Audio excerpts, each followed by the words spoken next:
Hello friends, ഇന്ന് നമ്മൾ ഉണ്ടാക്കാൻ പോകുന്നത് മട്ടൺ പെപ്പർ റോസ്റ്റ് ആണ്. Welcome to the video. 1/2 kilo കഴുകി വൃത്തിയാക്കിയ മട്ടൺ എടുത്തിട്ടുണ്ട്.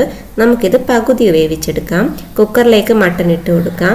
ഇതിലേക്ക് 1/2 ടേബിൾ സ്പൂൺ കുരുമുളക് പൊടി, 1/2 ടീസ്പൂൺ മഞ്ഞൾപ്പൊടി, ആവശ്യത്തിന് ഉപ്പ്, 1/2 ടേബിൾ സ്പൂൺ ഉപ്പും ചേർത്ത് നന്നായി മിക്സ് ചെയ്യാം. കുറച്ച് കറിവേപ്പിലൂടെ ചേർത്ത് കൊടുത്ത് പകുതി വേവിച്ചെടുക്കാം. 3 വിസിൽ മാത്രം അടിച്ചാൽ മതി. മറ്റ് ഇൻഗ്രീഡിയൻസ് എന്തൊക്കെയാണെന്ന് നോക്കാം. ഒരു ചെറിയ സവാള സ്ലൈസ് ചെയ്തത്, 15 ചെറിയുള്ളി സ്ലൈസ് ചെയ്തത്, 1 കപ്പ് തേങ്ങാക്കൊത്ത്, 2 ഇഞ്ച് നീളമുള്ള ഇഞ്ചി ചെറുതായി ചോപ്പ് ചെയ്തത്, 10-12 വെളുത്തുള്ളി ചെറുതായി ചോപ്പ് ചെയ്തത്, 2 പച്ചമുളക്, 1 തക്കാളി ചെറുതായി അരിഞ്ഞത്. ഇനി നമുക്ക് മസാല റെഡിയാക്കാം. അതിനായി ചീനിച്ചട്ടി അടുപ്പിൽ വെച്ചിട്ടുണ്ട്. നന്നായി ചൂടായി വരുമ്പോൾ 2.5 ടേബിൾ സ്പൂൺ വെളിച്ചെണ്ണ ഒഴിച്ചു കൊടുക്കാം. വെളിച്ചെണ്ണ നന്നായി ചൂടായി വന്നിട്ടുണ്ട്. ഇനി നമുക്ക് തേങ്ങാക്കൊത്തിട്ട് കൊടുത്തൊന്ന് വറുത്തെടുക്കണം. നന്നായി മൂത്ത് വന്നിട്ടുണ്ട്. ഇനി നമുക്ക് കോരി മാറ്റാം.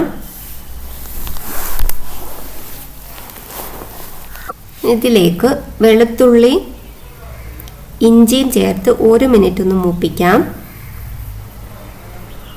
1 മിനിറ്റ് കഴിഞ്ഞിട്ടുണ്ട്. ഇനി നമുക്കിതിലേക്ക് ചെറുതായി സ്ലൈസ് ചെയ്ത കൊച്ചുള്ളി, സവാള, പച്ചമുളകും ചേർത്ത് കൊടുക്കാം. ഇതിൽ കുറച്ച് കറിവേപ്പിലയും കുറച്ച് ഉപ്പും കൂടി ചേർത്ത് കൊടുത്ത് നന്നായി വഴറ്റിയെടുക്കാം. നന്നായി വഴണ്ടി വന്നിട്ടുണ്ട്. ഇനി ഇതിലേക്ക് പൊടികളൊക്കെ ചേർത്ത് കൊടുക്കാം. 1/2 ടേബിൾ സ്പൂൺ മുളക് പൊടി, 1/4 ടീസ്പൂൺ മഞ്ഞൾപ്പൊടി, 1/2 ടേബിൾ സ്പൂൺ മല്ലിപ്പൊടിയും ചേർത്ത് പച്ചമണം മാറ്റിയെടുക്കാം. ഒരു 2 മിനിറ്റ് കഴിയുമ്പോൾ 1/2 tablespoon garam masala, 1/2 tablespoon പെരുംജീരകപ്പൊടി കൂടി ചേർത്ത് 1 മിനിറ്റും കൂടെ വഴറ്റിയെടുക്കാം. പച്ചമണം നന്നായി മാറി വന്നിട്ടുണ്ട്. ഇതിലേക്ക് തക്കാളി കൂടി ചേർത്ത് കൊടുക്കാം. നന്നായി ഇളക്കി അടച്ചു വെച്ച് തക്കാളി നമുക്ക് നന്നായിട്ടൊന്ന് വേവിച്ചെടുക്കണം.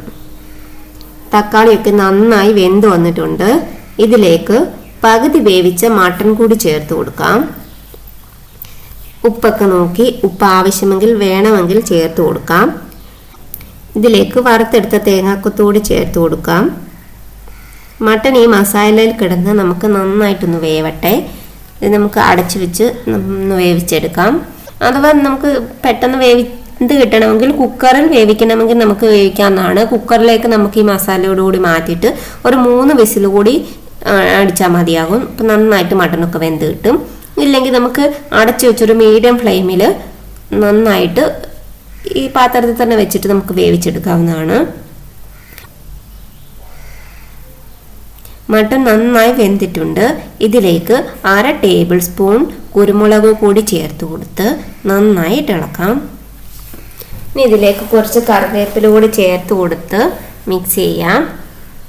ഞാൻ ഈ ഒരു പരുവത്തിലാണ് എടുക്കുന്നത്. ഇനി കുറച്ചുകൂടി ഡ്രൈ ആകണമെങ്കിൽ കുറച്ച് നേരം കൂടി നമുക്കിതൊന്ന് വെച്ചിട്ടൊന്ന് വെള്ളം ഒന്ന് വറ്റിച്ചെടുത്താൽ മതിയായിരിക്കും. നമ്മുടെ മട്ടൺ പെപ്പർ റോസ്റ്റ് റെഡി ആയിട്ടുണ്ട്. എല്ലാവർക്കും ഇഷ്ടപ്പെടും. എല്ലാവരും ഉണ്ടാക്കി നോക്കിയിട്ട് അഭിപ്രായങ്ങൾ പറയണേ. മറ്റു റെസിപ്പിയുമായി അടുത്ത വീഡിയോ കാണാം. Please like and subscribe. Thank you.